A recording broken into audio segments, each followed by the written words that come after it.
I had spirit in my ear while I was running grocery shopping, filling you guys in on more details.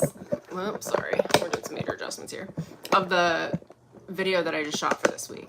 And they asked me to just like fill you guys in. I don't have that much time, so you're gonna put some groceries away with me while I do this with you guys.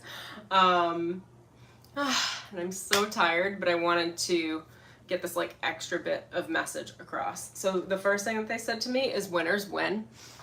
And there's a lot of my mindset that I don't share with you guys because I don't think to, because it's just like baked into who I am as a human. And they kept showing me my athleticism.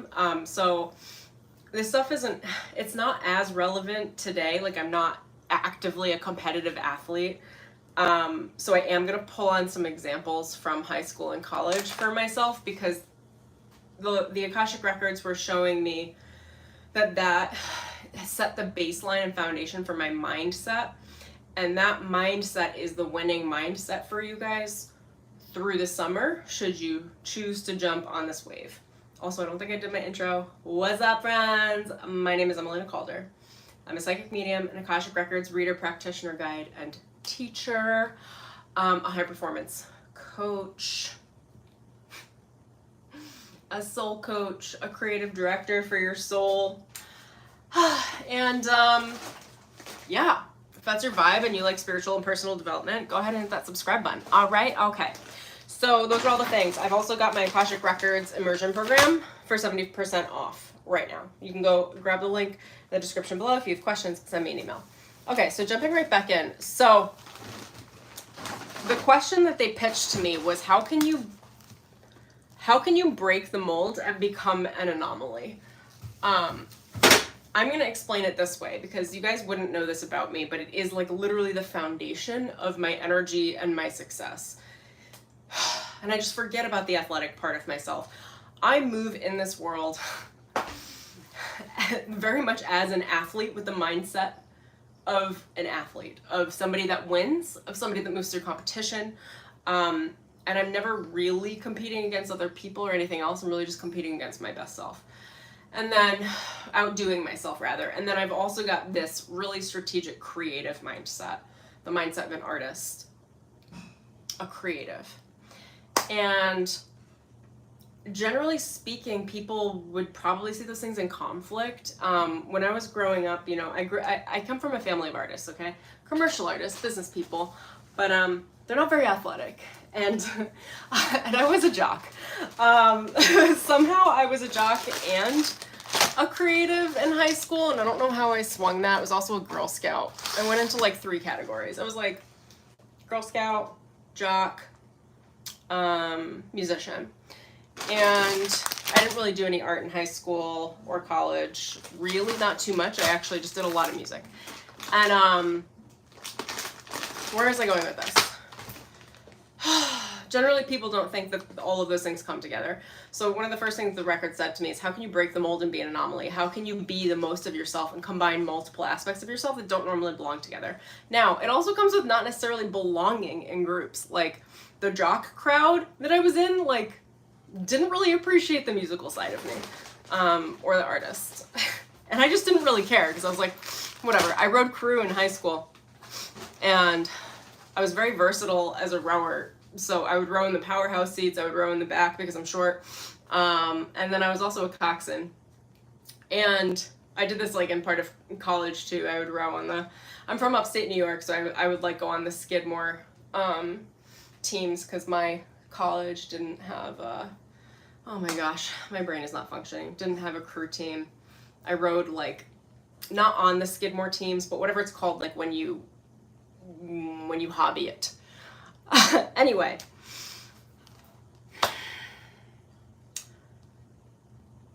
what they're saying right now is if you follow my lead, you'll have a winning streak through the summer. This is like manifesting on demand, because of the way that I think. It's how I structure my foundation. And then when people like see me win through my life, they're like, how did you do that? And I'm like, oh, the last few months, the last year, whatever, I've been doing this. And I'm like, you know, the Akashic Record sent it through me just to educate you guys a little bit on the mindset, because I actually have the mindset of an athlete. And that's how I think. So it's training, training, training, training, race, sprint, dead sprint, rest. Training, training, training, training. Like, that's how I think, and that's how I perform. And something the Akashic Records are bringing to my mind, I don't think I can actually put groceries away and talk to you guys at the same time. It's like, I can't multitask, so I think I'll just talk, I guess. What they brought to my mind is how I would coach my rowers. So we won lots of gold medals. I'm from Saratoga, New York. We were pretty well known for our crew teams. We were very competitive and had a very strong team, and I was a very versatile, again, a versatile rower. So I could fill any seat, any time, any power. Now, here's the thing about being a coach or like a coxswain is that you're steering the boat, and you're coaching the team, that you're coaching the 8 athletes in the boat to be able to win. And you know, when I was grocery shopping, and my Akashic Records were like, just get on a stream when you get back and tell them about your strategy. It's very, very simple. All right. So I would size up and understand the limitations and abilities of my athletes. I would know how long they could go, how strong, how much power, for how long. I would know when they needed breaks intuitively. Like, I could tell when they were tapped out. I can tell when they just needed to go slow, and I could tell when they would sprint. Now, it's so funny to pull on like high school examples, but here's how I got all my gold medals, okay? Like in states is, well, I also did them rowing, but I'm talking about the coxing part. So like my strategy was typically to dead sprint at like 750 or 500 meters, which is significantly more than the dead sprint would be. And I just wouldn't tell my rowers. So I'd pump them up. I would know their limitations. I would know how far they could go. I would know how to not hurt them in the process. I don't know how I knew all of this, but I did. I just used my intuition in this way. And I would have my rowers dead sprint well ahead of the sprinting metrics. So like, let's say you're supposed to sprint at 500 meters. I'd have them start sprinting at 750, and they wouldn't know, because if they knew, they would have pushed back and they would have been like, no. And I, you know, like, it's like so funny because they'd be like, no, we don't want to do that. We can't do that. That's too much. And it's like, well, let's try to figure out what your limitations are and push through them, because if you do it, you're going to win.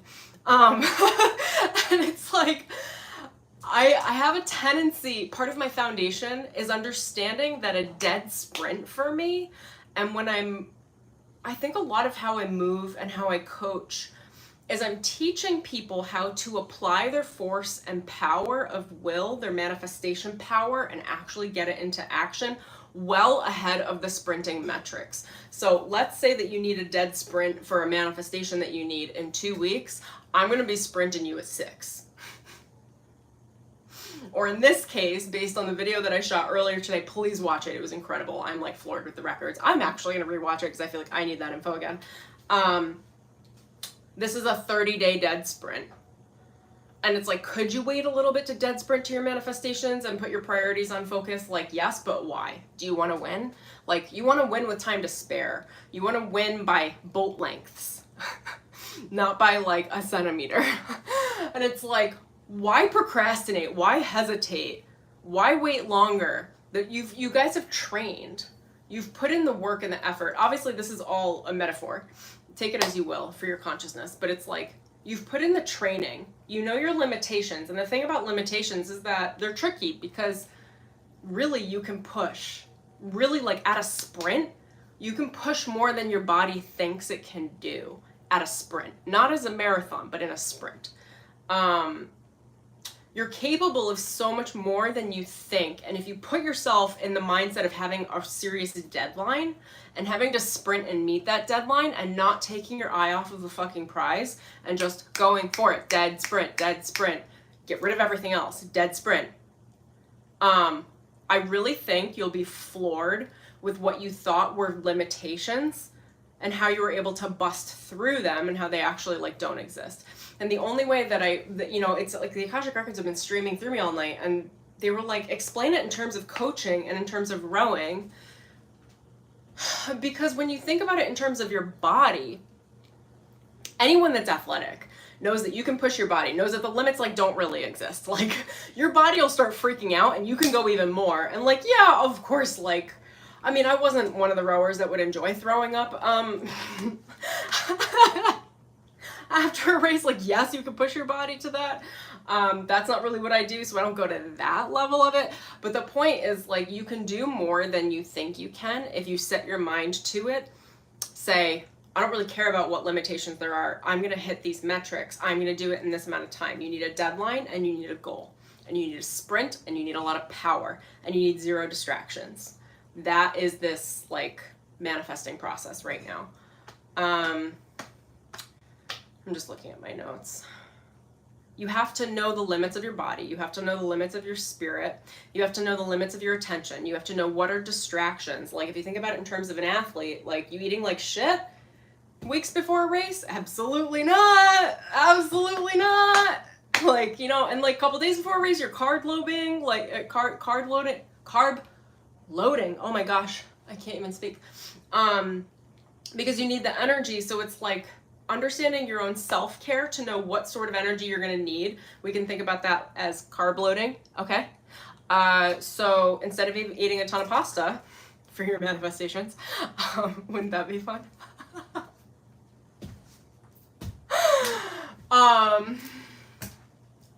Maybe it's scheduling a sauna time or getting some yoga in or taking a bath and getting out to a spa.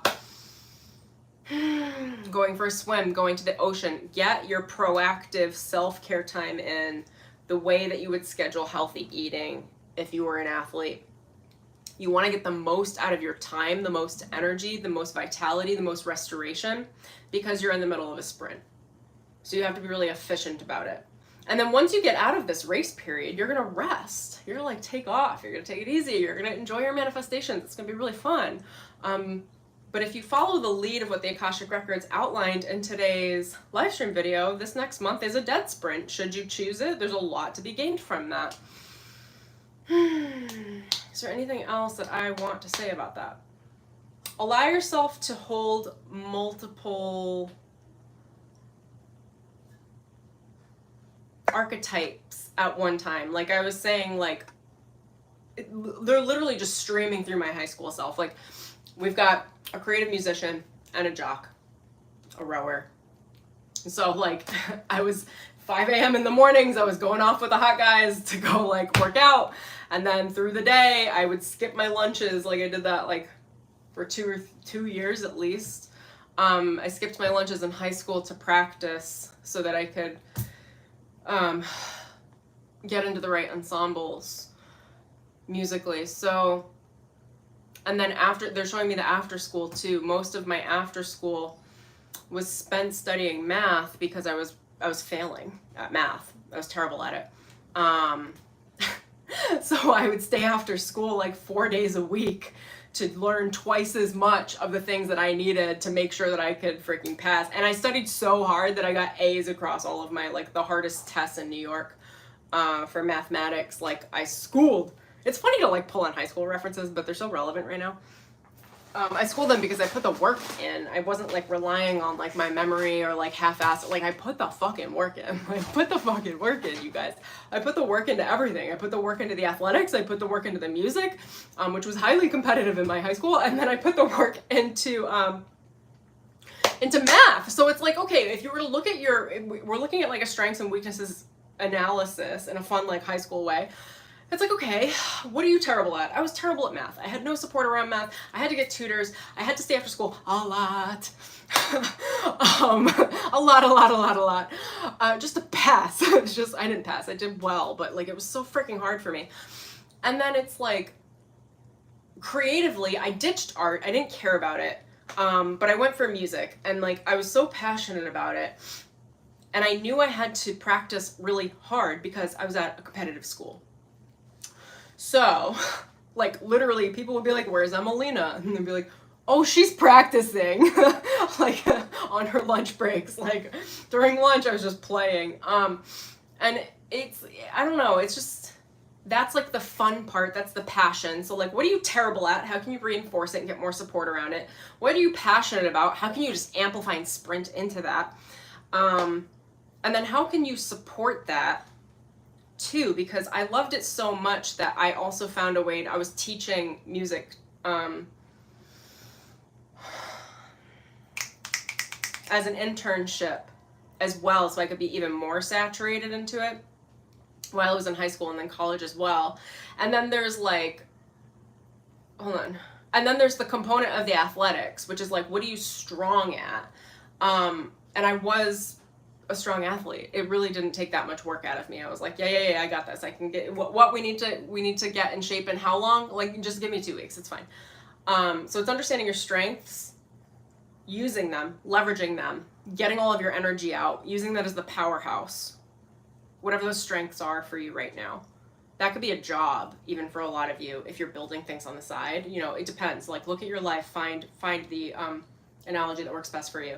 Then there's the passion, sprint towards the passion. That'll be easy, but the passion still takes work. You're not sitting on your ass about it. And then look at your weaknesses and really reinforce them with a lot of support, and be willing to put in the support on the things that are difficult for you, because really we need a balanced life. All things need to be catered to, the strengths, the weaknesses, and the passions, all woven together so that you can have a winning streak, so that you can build the life that you want. Mic drop. Okay, I think that's all I got for you guys. I'm gonna keep this on a short stream, and I'm actually gonna, like, you know, put my spinach and my coffee away. And my chocolate. We don't joke around. This is a chocolate household. Okay.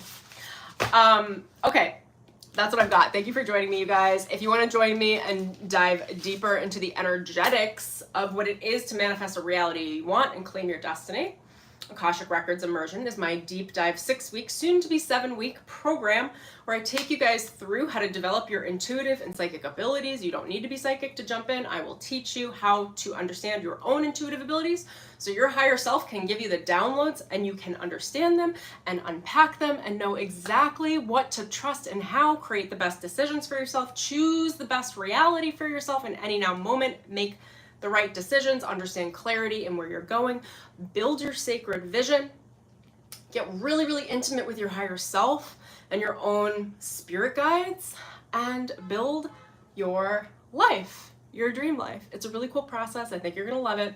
It's 70% off right now until I decide to end it. I'm not sure when that's gonna be yet. I'm waiting for a go ahead from Spirit. I actually was gonna end it today and Spirit told me to keep it going. So I am just being flexible, going with the flow. I know the Akashic Records got goals and things in mind that I don't necessarily have my head into or understand, so I'm just here for it. Anyway, 70% off using the code ANCESTORS at checkout. I love you guys so much. I hope you enjoyed this little impromptu video, and I will see you all later. Okay, bye!